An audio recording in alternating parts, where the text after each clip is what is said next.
The Cleveland Browns quietly made a series of moves behind the scenes, and when you connect all the dots, you start to see the early structure of what this roster could look like heading into the 2026 season.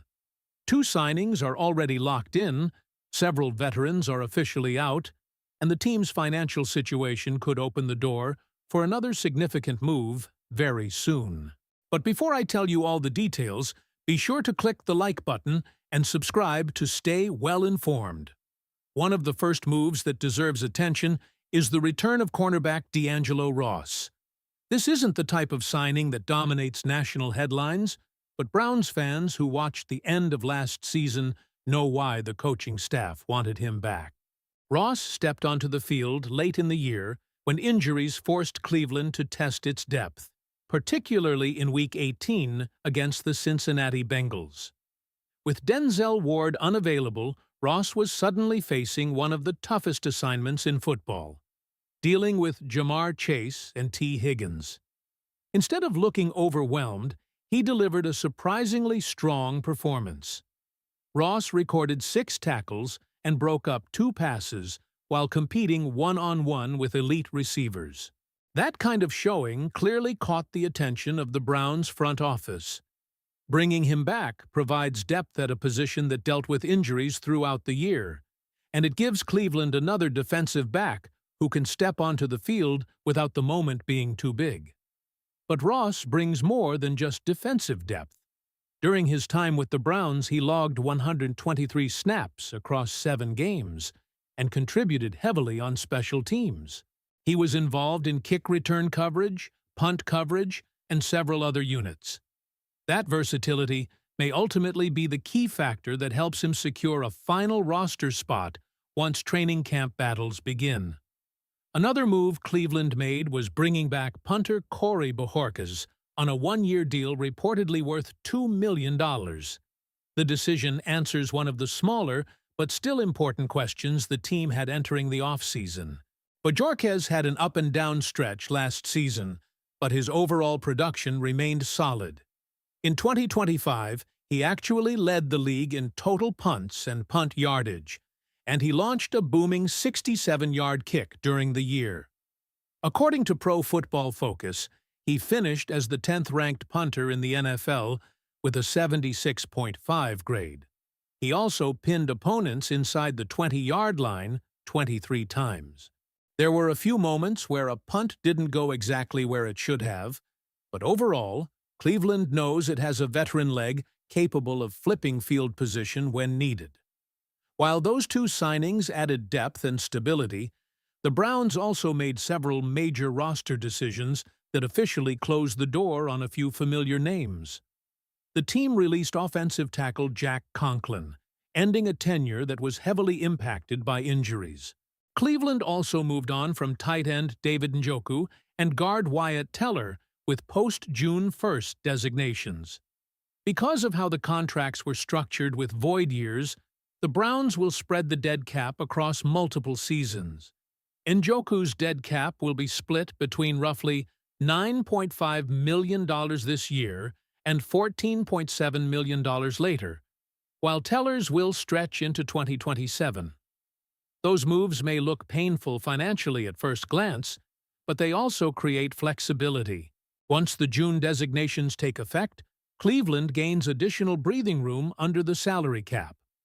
That matters because the Browns are already reshaping the offensive line after those departures. The front office added Titus Howard and Zion Johnson to the mix, while Tevin Jenkins was re-signed and could either start at guard or rotate depending on how the unit develops. The result is an offensive line that may look very different from the one Browns fans saw just a season ago. Right now, Cleveland's cap space sits around $1.9 million, but that number could change quickly. If the team finalizes an extension for Titus Howard and restructures Denzel Ward's contract, the Browns could suddenly gain roughly $26 million in available cap space. And that's where things get really interesting. One position still unresolved is left tackle. One of the top remaining free agents at that spot is Rasheed Walker, and the market around him appears complicated. His camp is reportedly pushing for a massive deal, while teams around the league may see him as more of an above-average option than a franchise cornerstone. If the price lands around the $20 million range, Cleveland could absolutely enter the conversation. There are other possibilities as well. Veteran tackle Taylor Decker is another name that could provide stability as a short-term solution, and the NFL draft could also be where Cleveland addresses the position if they decide to invest early in a prospect with high upside. So when you look at everything together, the depth signings, the veteran releases, the offensive line overhaul, and the potential cap space about to open, it feels like the Browns are setting up for at least one more major move before the offseason is finished. The question now is who that move will involve. Should Cleveland push for a veteran like Rasheed Walker or Taylor Decker, or should they solve that final offensive line problem in the draft instead? What do you think the Browns should do next? The ripple effects of these roster decisions extend far beyond just replacing a few names on the depth chart. Cleveland's front office clearly understands that reshaping the offensive line is going to define how successful this offseason becomes. With Jack Conklin gone and Wyatt Teller no longer part of the roster, the Browns are essentially rebuilding the protection unit that has been one of the core identities of this team over the last several seasons.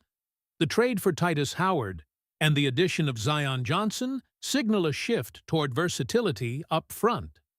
Both players have experience moving across multiple positions on the line, which gives the coaching staff flexibility depending on how camp battles unfold.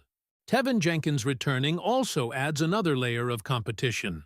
He proved last season that he could rotate in effectively at guard, and the Browns clearly value that reliability enough to keep him around on a 2-year deal worth $24 million. But even with those additions, the most important piece of the puzzle remains unanswered. Who protects the quarterback's blind side? That's why Rasheed Walker continues to be such an intriguing possibility. Around the league, tackles are commanding massive contracts, and Walker's representatives appear to be pushing for a deal that reflects the exploding market. The issue for many teams is that while Walker is a solid starting tackle, some front offices may not see him as a player worth elite money.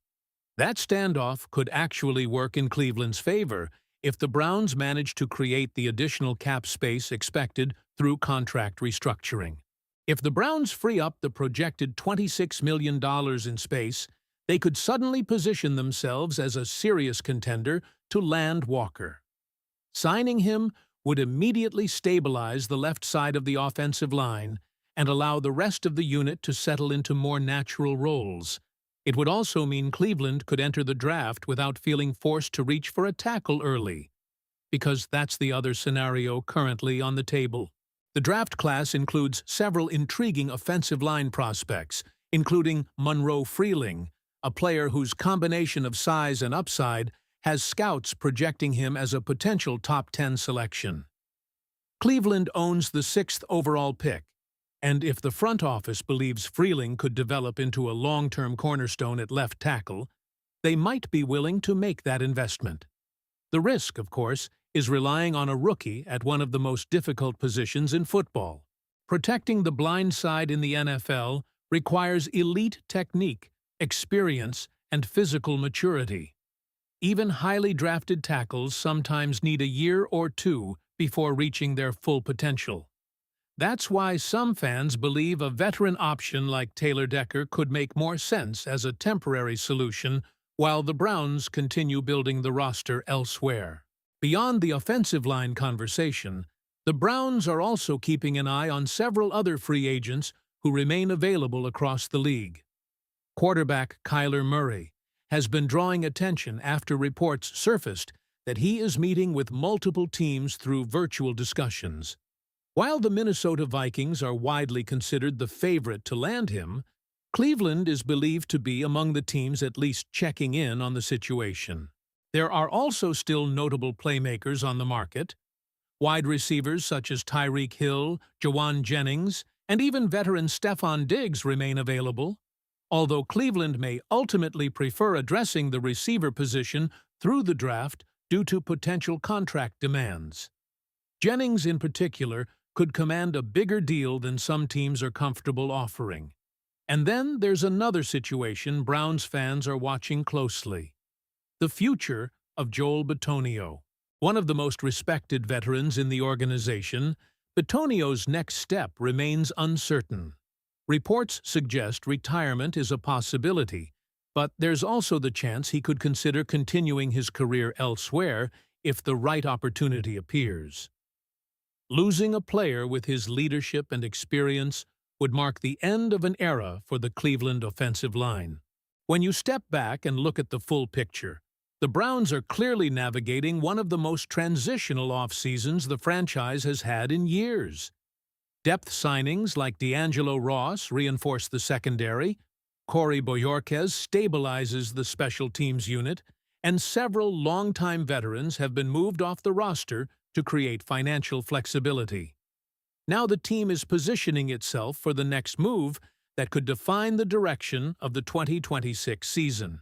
Everything seems to be building toward that next major decision, whether it's signing a starting left tackle, making a splash in free agency, or using the 6th overall pick in the draft to secure a long-term solution at a critical position. For Browns fans, this is the moment where patience and anticipation collide. The roster is changing, the financial puzzle is coming together, and the next headline could arrive at any time. If you want to stay on top of every single move the Browns make sure you subscribe to the channel, leave a like on the video, and click the video that's appearing on your screen right now. The latest Cleveland Browns news always hits here first, and you won't want to miss what could be the next big move in this offseason. Go Browns!